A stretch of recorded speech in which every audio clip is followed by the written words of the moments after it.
साहेब, आज तुम्ही भेट घेतलेली आहे निबंधकांची, काय नेमकी आता चर्चाही झाली आहे? नाही, मधल्या काळामध्ये गोकुळच्या संस्था अवसानात गेल्या, त्याच्या संदर्भात तक्रारी झाल्या होत्या. आम्ही आज सुप्रीम कोर्टानं निर्णय दिला आहे की 90 दिवसात निवडणुका घ्याव्यात. आता या 1100 आणि 1300, आता त्यांनी 1300चा आकडा सांगितला मला, तर या 1100 संस्था ह्या आत्ता सद्यस्थितीत कायदेशीरदृष्ट्या लिक्विडेशनमध्ये आहेत. त्यामुळे या संस्था मतदानाला येणार नाहीत. त्यामुळं आमची विनंती यांना होती की लवकरात लवकर यांचं हिअरिंग संपवा. समजा सुप्रीम कोर्टाच्या निर्णयाप्रमाणे 90 दिवसात जर इलेक्शन लागली तर या 1100 संस्था मतदानाला आल्या पाहिजेत, ही आमची प्रामुख्यानं भूमिका आहे. म्हणून आम्ही आज त्यांना विनंती केली की हे हिअरिंग लवकर संपवा, निकाल लवकर द्या, जेणेकरून या 1100 संस्थांच्या मताचा अधिकार अबाधित राहील. नाहीतर शासन आत्ताची कायदेशीर परिस्थिती बघितली तर या 90 दिवसाच्या प्रक्रियेमध्ये या संस्था येऊ शकत नाहीत. या 1100 संस्था मतदानाला येऊ शकत नाहीत कायदेशीर बघितलं तर. त्यामुळे आमची विनंती आहे की लवकरात लवकर हिअरिंग संपवा आणि या 1100 संस्था 100% मतदानाला येतील, एवढी आमची अपेक्षा आहे. संस्था कोणाचे आहेत ते आम्हाला त्याच्याशी घेणदेण नाही, परंतु लोकशाहीमध्ये मताचा अधिकार राहिला पाहिजे त्या संस्थेचा, ही आमची भूमिका आहे. प्रशासकांची देखील भेट घेतली आणि गेल्या 15 वर्षातल्या कारभाराची चौकशीची मागणी किंवा माहिती मागवलेली आहे. आता काय ते महायुतीत काय काय चाललंय तुम्हाला माहीत आहे. तिथे 2 गटातले वेगवेगळे वाद त्या ठिकाणी चालू आहेत आणि म्हणून आमची विनंती एवढीच आहे की लवकरात लवकर निवडणुका घ्याव्यात, या 1100ला न्याय मिळावा, ही आमची प्रामाणिक भूमिका याच्या पाठीमागची या ठिकाणी. आता त्यांचा काय वाद चालला आहे, आता त्यात ते एकमेकाशी वाद घालायला लागलेत. त्यामुळं आता ते लोकही बघतायत, कोल्हापुरातली जनता, की काय वाद चालू आहे तो. नाही, तसं काही नाही आहे. आम्ही आत्ता देखील त्यांच्याशी बोललो, त्यांनाही मर्यादा आहेत. दररोज 100 सुनावण्या घेणं, त्याचे निकाल लावणं, त्यांनाही मर्यादा त्या ठिकाणी आहेत. आणि हायकोर्टानं त्यांना 80 दिवसाचा कालावधी दिलेला आहे. अजून 70 दिवस शिल्लक आहेत त्यांच्याकडं.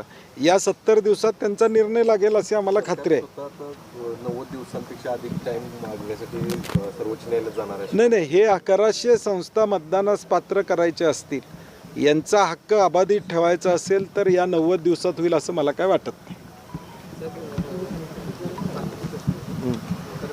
नरेंद्र मोदींनी काटकसरीचं आवाहन देशातल्या जनतेला केले. पेट्रोल डिझेल जपून वापरा, सोबत खरेदी करू नका, अशा पद्धतीचे एक आवाहन त्यांनी देशवासियांना केले. काय नेमकी परिस्थिती आणि हे फसलेलं परराष्ट्र धोरण आहे. अमेरिकेच्या दबावाखाली, ट्रम्प ॲडमिनिस्ट्रेशनच्या दबावाखाली भारत सरकारनं केलेला करार, याचा हा परिणाम या ठिकाणी आहे. आंतरराष्ट्रीय पातळीवर आज मैत्री कुणाशीच राहिली नाही अशी देशाची आमच्या परिस्थिती झालेली आहे. एका अमेरिकेबरोबर संवाद साधत असताना या सगळ्या गोष्टी कारणीभूत या ठिकाणी झालेल्या आहेत. आणि आपण बघितलं असेल की टॅक्सच्या संदर्भात ज्यावेळी परराष्ट्र मंत्र्यांना विचारलं गेलं की या टॅक्स संदर्भातला निर्णय झालेला आहे का, ते म्हणले मला माहीत नाही, कॉमर्स मिनिस्ट्रीला विचारा. म्हणजे ह्यातूनच लक्षात येतं की भारतातल्या 2 प्रमुख मंत्र्यांना एकमेकाकडे बोट दाखवलं. हे जे विस्कटलेलं धोरण आहे त्याचा परिणाम आता भारतातल्या सामान्य नागरिकाला या ठिकाणी व्हायला लागलेला आहे. थेट अशा पद्धतीने आवाहन करण्याचे परिणाम देखील होऊ शकतात किंवा पेट्रोल डिझेलचे दर वाढ होणार आहे म्हणून अशा प्रकारचं बेस तयार केला जातो. नाही, आता सिलेंडरचा दर वाढला, वेस्ट बेंगालची निवडणूक झाल्या बंगालच्या निवडणुकीनंतर ताबडतोब वाढला.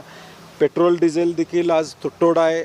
परंतु ज्यावेळी इम्पोर्ट केलं जात होतं क्रूड ऑइल, ज्यावेळी ती किंमत कमी होती, त्याचा बेनिफिट ग्राहकाला या देशामधल्या 5-7 वर्षामध्ये मिळाला.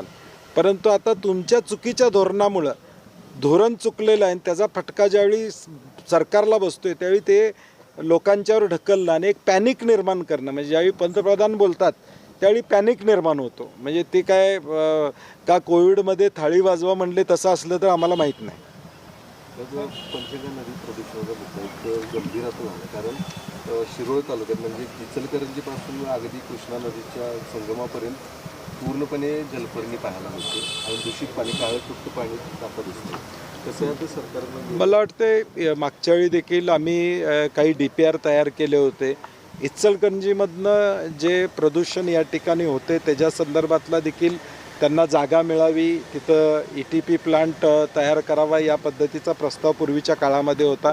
परंतु नेमकं त्याचं काय झालं माहीत नाही. परंतु सरकारनं त्यामध्ये ताबडतोब या ठिकाणी क्विक ॲक्शन त्या ठिकाणी घ्यावी, कारण की आता पाण्याचा तुटवडा आहे आणि या परिस्थितीमध्ये ते प्रदूषित पाणी पुढच्या गावांना या ठिकाणी जाते. त्यामुळे सरकारनं यात दक्षता घ्यावी. आता ट्रिपल इंजन सरकार आहे, तिघांचीच भांडणं मिटत नाहीत, त्यामुळं नागरी समस्याकडे त्यांना बघायला वेळ मिळतो का नाही मला माहीत नाही. परंतु तिघांची भांडणं तुम्ही कॅबिनेटमध्ये मिटवता, तसं आता लोकांचे प्रश्न मिटवा अशी आमची विनंती आहे. चला. राहुल गांधींच्या सोबत यांनी एक इन्स्टा पोस्ट केली होती, ती डिलीट केली आणि त्याच्यानंतर परत एकदा ती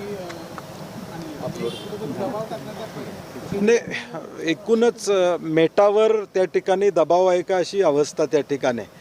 कारण की अल्गोरिदम म्हणजे राहुल गांधींचा एखादा व्हिडिओ हा कोट्यावधी लोकांच्या जवळ ज्यावेळी पोचतो त्यावेळी अचानक तो थांबला जातो, तो दिसत नाही, तो टाईमलाईनवर दिसत नाही. ही धास्ती का एवढी घेतली गेलेली आहे मला कळत नाही सरकारला. म्हणजे लोकशाहीमध्ये सोशल मीडिया एक मोठं शस्त्र आहे, प्लॅटफॉर्म आहे. त्यातून राहुल गांधी जगभर पोचत असतील तर त्याची धास्ती मला वाटते मेटावर सुद्धा सरकारचा दबाव आहे अशी ही परिस्थिती आहे.